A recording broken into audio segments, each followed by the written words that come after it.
সেপ্টেম্বরের ২৮ দিনে দেশে রেমিটেন্স এসেছে ২১১ কোটি ৩১ লাখ মার্কিন ডলার। সব মিলিয়ে প্রতিদিন গড়ে দেশে এসেছে ৭ কোটি ৫৫ লাখ ডলার রেমিটেন্স। রবিবার বাংলাদেশ ব্যাংকের হালনাগাদ প্রতিবেদন থেকে এ তথ্য জানা গেছে।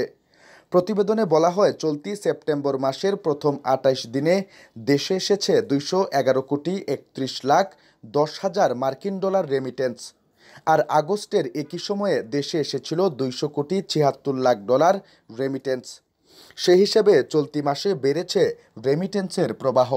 সব মিলিয়ে সেপ্টেম্বরের প্রথম ৪ সপ্তাহে রাষ্ট্র মালিকানাধীন ব্যাংকগুলোর মাধ্যমে এসেছে ৫৮ কোটি ৬৫ লাখ ৩০ হাজার মার্কিন ডলার।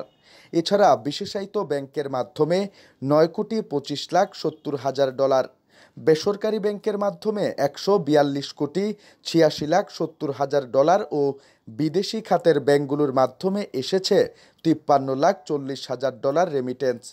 প্রতিবেদনে আরও বলা হয়, সেপ্টেম্বরের ২২ থেকে ২৮ তারিখের মধ্যে দেশে রেমিটেন্স এসেছে ৪৭ কোটি ৮৮ লাখ ৯০ হাজার ডলার। ১৫ থেকে ২১ সেপ্টেম্বরের মধ্যে দেশে এসেছে ৪৬ কোটি ৭০ লাখ ৩০ হাজার ডলার রেমিটেন্স।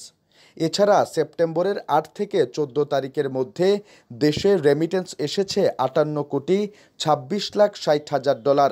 আর সেপ্টেম্বরের প্রথম সপ্তাহে প্রবাসীরা দেশে পাঠিয়েছেন ৫৮ কোটি ৪৫ লাখ ৪০ হাজার ডলার।